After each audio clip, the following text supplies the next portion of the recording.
ginnaaw bañ leen nuyoo di leen dalalaat ak jàmm ci seen bii di Leader TV di wax ni bu leen fàtte abonné gannaaw loolu ñu ñëw ak yéen ci wàllu mercato bi gannaaw bi nga xamee ni ñu ci bari doon nañ ko xaar foofee sa FC Barcelone moom l'international polonais bi ñu gën ko xamee ci Lewandowski ñu naan Kàlluwaa jege na FC Barcelone trop bu ñu sukkandikoo journaliste bi di Fabrizio Romano mi ngi ñuy xamal ni kii di Lewandowski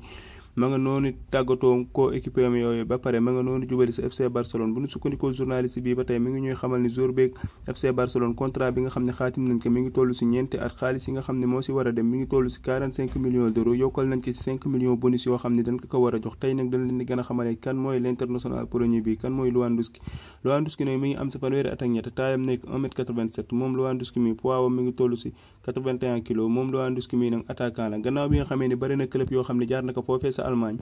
dañ siy cité yenn club yi rek jaar na Dortmund googee nga xam ne gagné na fa champion d'Allemagne 2011 2012 ba tey gagné na ak Dortmund ba tey foofee sa Allemagne coupe bu ñuy wax coupe d'Allemagne 2012 ba tey mook Dortmund googu ànd na ak Dortmund gagné foofee sa Allemagne ba tey super coupe d'Allemagne 2013 moom Lewandowski mi ba tey gannaaw bi nga xamee ni def na 8 saison sa Bayern na googee nga xam ne saison bii ñu génn fa la nekk moom Lewandowski mi ànd na ak waa Bayern na googee gagné champion d'Allemagne 2015 2016 2017 2018 2019 2021 ak 2022 moom Lewandowski mi ba tey ànd na ak Bayern na googee gagné coupe bu ñuy wax coupe d'Allemagne 2016 2019 2020 moom Lewandowski moomee ba tey ànd na ak Bayern na googee gagné coupe bu ñuy wax super coupe d'Allemagne 2016 2017 2018 2020 2021 moom Lewandowski mi ba tey ànd na ak Bayern na googee